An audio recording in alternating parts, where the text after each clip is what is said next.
Well, there's an epidemic in this country. It deals with sports, violence happening at these ballparks, fights and violence breaking out at sports venues across this nation, many caught on cell video like this one. Last Sunday at the Ravens-Raiders game, 55-year-old Joseph Bauer from Jessup, season ticket holder, was knocked unconscious at a concession stand, rushed to shock trauma with a serious brain injury. Scott Smith, 31-year-old Andrew Nappy from New York State had been arrested, charged with assault.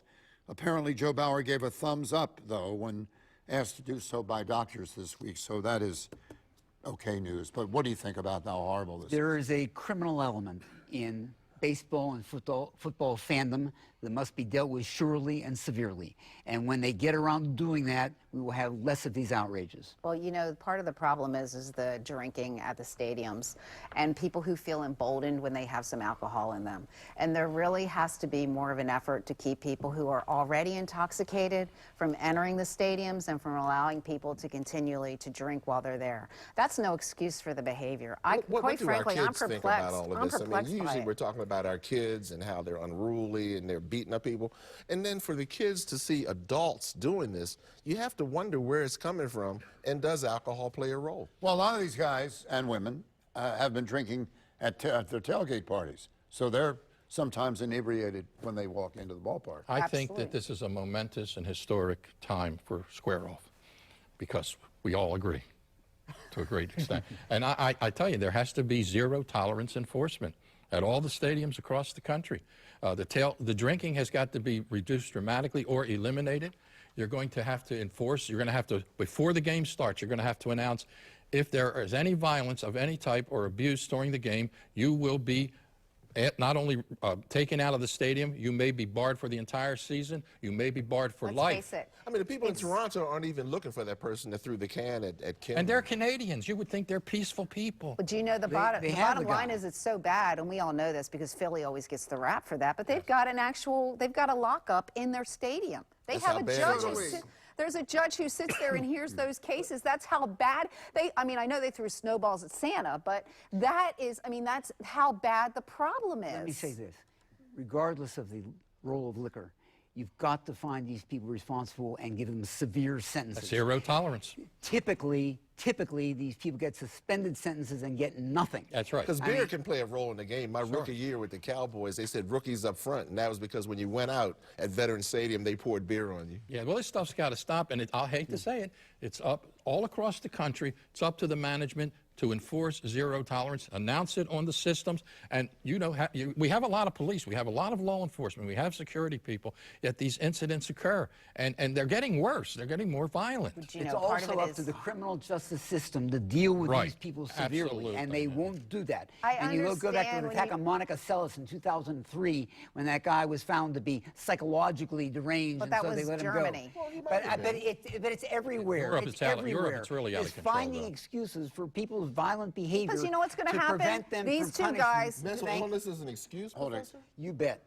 Tuesday night at the Orioles-Blue Jays playoff game, bottom of the 7th inning, O's outfielder Yoon-Soo Kim escaped possibly critical injury when a Toronto fan throws a full can of beer at Kim while he was making the catch. Center fielder Adam Jones was irate. To throw something at a player, that's just as pathetic as it gets, and I hope they find the guy and I hope they press charges because he's not looking. You can hit him in the back of the head. You never know what could happen. That's a full beer. 41-year-old Kenneth Pagan, this guy, a Canadian journalist, turned himself into police up there. He's charged with mischief. He says, though, he was drinking from a cup and didn't throw the beer can. But, Rick, you have other evidence. Yeah, there's evidence that he was holding the very can that was thrown. Now, it may be Pagan, I don't know, Ken Pagan or Ken Pagan. But I'm saying that they've got to prosecute this guy, But you know what's really they've got to also sentence him to jail for years. I mean, there are states like Michigan which call this manslaughter, even though he may not have been killed. But I'm telling you that they've got to be serious about the punishment of this, and they've got to be consistent, and that will lead the message that it's certainly beyond mischief. I don't know the Canadian law, but I mean, it's got to be at least an assault. But here's the thing, but take a step back and look at what happened. What about all the people who were sitting around him who watched him do it and condoned it? it's not just about what that person did. It's what everybody. It's what all the people around also allowed this person to get away with. And someone who didn't stop or immediately go and get a security person, to have that person immediately taken into custody. It is not okay to hurl an object like that, which in essence is a deadly and dangerous weapon at that point. It could be very dangerous, and if it would have hit him in the head or something, it cause a concussion or something else. But here's the point. What is the mentality at the stadiums? That football in particular, I mean, you have the drinking, you have the volatility of the spirit for your team and against. They agitate one another. What can you really do? Can you put a cop on every corner? No. But Richard is right. What you can do is when it occurs, you have to enforce it. You have to create a culture from the top down with the teams where they announce on the air to everybody, where they get out on the tailgaters, no tailgating. And when you're coming through that gate, just like when you're getting on an airplane and we're looking for terrorists, we're looking for drunks. And you don't come in this stadium if you look drunk. And will be prosecuted to the full extent of the law. But you can't punish, but it's not really fair to punish everybody in the stadium and say you can't drink. And you know what, in fairness to the league, I mean, I go to the football games and they tell you to text when there's a problem. This stuff doesn't start all of a sudden. There's like a little agitation that goes on, and then it ends up festering, and then you get these bad situations. You're sitting there, everybody's got their phone, text, and get the person removed before the bad thing happens. Take some responsibility for yourself and for your fellow citizens. Were prohibited. Aren't cans prohibited? I mean, I thought apparently not in Canada. Oh, okay. Because I know at our stadiums you can't take a can. Teams have to minimize the possibility of this happening, and when it happens again, you've got to punish severely. It goes back to everything in society.